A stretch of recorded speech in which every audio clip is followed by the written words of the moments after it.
चलिए अब आपको मिलवाते हैं एक बहुत ही जाने माने पब्लिक सेक्टर बैंक के मैनेजमेंट से। डायरेक्टर साहब जोड़िए AK गोयल साहब को और स्क्रीन पर लाइए यूको बैंक का चार्ट। आपके सामने नतीजे भी आते हुए दिखेंगे स्क्रीन पर। बहुत ही बढ़िया यहाँ पर आपने तिमाही के नतीजे पेश किए हैं। मुनाफा बहुत अच्छी तरीके से बढ़ता हुआ आपको दिखा है, लगभग 3 गुना, और नंबर आपके सामने आएगा लगभग 80 करोड़ रुपए का मुकाबले लगभग 17 करोड़। बढ़िया तरीके से नेट इंटरेस्ट इनकम बढ़ी है। और यूको बैंक ने यह भी कहा है कि भाई हम लोग इक्विटी कैपिटल बढ़ाते हुए दिखेंगे लगभग 3000 करोड़ रुपए, और ये FPO QIP या प्रेफरेंशियल इशू की तरफ से होता हुआ दिखेगा। गोयल साहब स्वागत है आप, और आपको बहुत बहुत शुभकामनाएं कि आप इस दिन हमारे साथ जुड़े जब निफ्टी में एक रिकॉर्ड हाई लगता हुआ दिख रहा है। अब बताइए आपके एडवांसेस अगर हम तिमाही दर तिमाही देखें तो 2.7% बढ़े हुए हैं, और बहुत ही बढ़िया बात आपने मार्केट शेयर में भी बढ़ोतरी दर्ज की है। अब ये बताइए कि आगे आने वाले तिमाहियों में कहां से आपको कौन कौन से सेक्टर्स ग्रोथ दिखाते हुए दिख रहे हैं, और आपकी अपनी क्रेडिट ग्रोथ की आउटलुक क्या है? बहुत बहुत धन्यवाद। ये जैसे आपने क्रेडिट ग्रोथ के बारे में पूछा है, अगर ये देखें हम तो हमारी टोटल ग्रोथ जो थी वो 3% के आसपास है 2021 में। इसमें रिटेल में ग्रोथ जो थी वो 15% के आसपास है, और MSME में ग्रोथ जो है 17% थी, और एग्रीकल्चर में ग्रोथ जो है 10% के आसपास थी।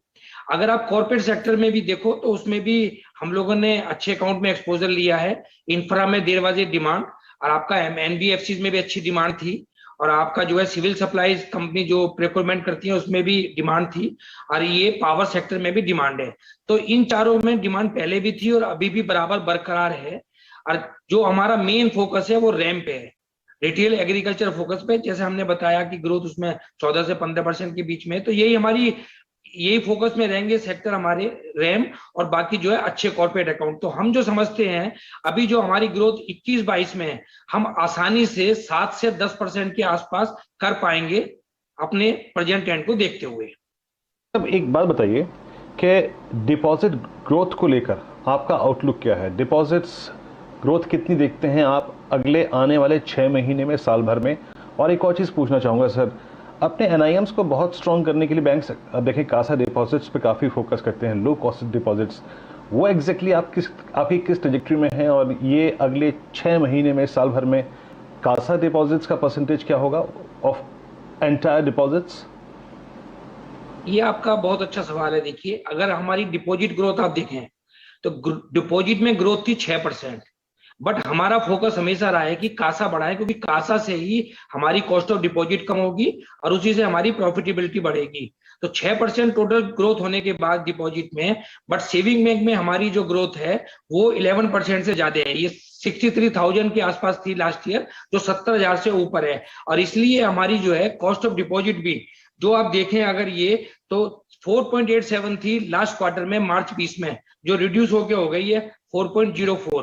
तो हम अभी जो है कासा में बहुत ध्यान दे रहे हैं, और ये 39% के आसपास हमारा जो है कासा का रेशो है टोटल डिपॉजिट में। और हम आशा करते हैं कि जिस रेट रफ्तार से हमारी कासा की ग्रोथ बढ़ रही है, तो ये हम जो है 40% और 41% के बीच में इस फाइनेंशियल ईयर में इसको लेके जाएंगे।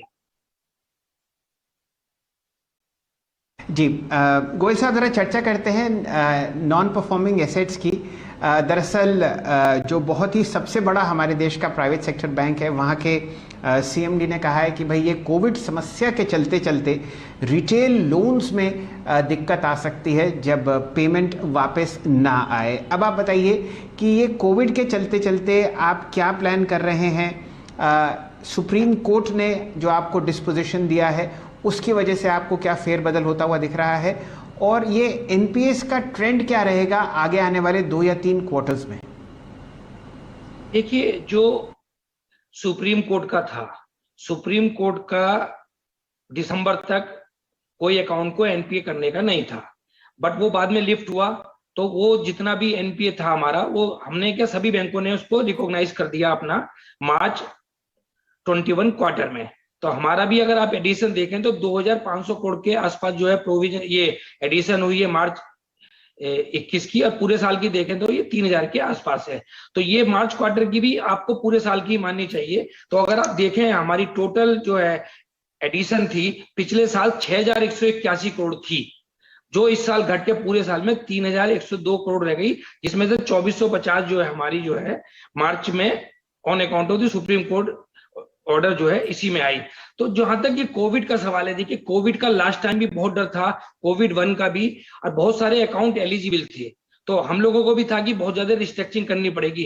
बट अगर आप एक्चुअल डाटा अगर देखते हैं हमारे बैंक का, तो पूरे साल में केवल 98 करोड़ रुपए के हमने जो रिस्ट्रक्चरिंग करी है पर्सनल लोन में, जिन्होंने हमसे रिक्वेस्ट करी है। हालांकि हमने किसी को मना नहीं किया, जो एलिजिबिलिटी है सबको हमने कहा, बट उसमें से केवल 98 करोड़ के जो है पर्सनल लोन में रिस्ट्रक्चरिंग हुई। और एमएसएमई में देखते हैं तो पूरे साल में 236 करोड़ की रिस्ट्रक्चरिंग हुई है, जिसमें 155 करोड़ की अगस्त के बाद हुई है। तो अगर जो कोविड 2 का भी इंपैक्ट देखें तो एलिजिबिलिटी हमने निकाल ली है आज की डेट में, कि अकाउंट हमारे स्टैंडर्ड है, ऐसे में 0-1 हो, 0-1 या 2 हो, वो सब एलिजिबल है। तो रिटेल में आज की डेट में 20,000 करोड़ के जो है अकाउंट एलिजिबल हैं, और 5,000 करोड़ के अकाउंट जो है एलिजिबल है उसमें हमारे जो है आपका इंडिविजुअल में, और 5,000 करोड़ के ही स्मॉल बिजनेस में एलिजिबल हैं। अगर आप डाटा देखते हैं एमएसएमई का, उसमें 14,000 करोड़ के अकाउंट एलिजिबल हैं। बट मैं समझता नहीं है कि सब लोगों को जो है इसकी दरकार पड़ेगी, क्योंकि लास्ट टाइम भी डाटा इतना ज्यादा था। तो अगर लास्ट ईयर का ट्रेंड हम देखें, इस बार लास्ट टाइम तो कंप्लीट लॉकडाउन था, इस बार तो अभी कंप्लीट लॉकडाउन नहीं है, लोगों के कुछ का बिजनेस है, कुछ का हाफ हार्टेड बिजनेस है। तो मैं नहीं समझता हूँ कि अगर लास्ट ईयर से हम डबल भी रखें, अगर रिस्ट्रक्चरिंग करिए, तो ये 700 से 1000 करोड़ का data. Okay okay okay Goyal साहब, बहुत बहुत शुक्रिया आपने इन क्वार्टरली नंबर्स पे हमारे साथ बातचीत। तो पहला होएगा Escorts. Escorts is again saying that all there units are open, and in Faridabad there is a lot of relaxation. All the staff is back. They are saying they are looking for a robust June, July, August. This is the best time for August for tractor sale. 1155-56 में लीजिए, keep a stop loss of 32, but this is headed to 1188 to 1200.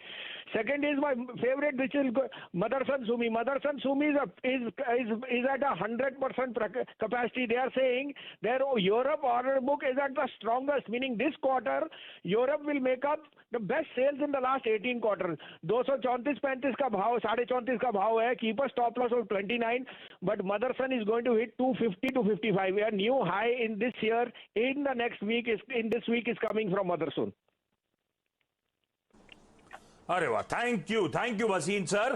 तो Escorts और Motherson Sumi, Escorts तो कुछ देर पहले वो tip बरसा profit में गौरांग सर की भी पिक निकल कर आई थी, और भसीन सर का कन्विक्शन बढ़ाता हुआ स्टॉक पे हम लोग को दाव लगाने की सलाह। एस्कॉर्ट्स और मदरसन सुमी खरीदने के मौके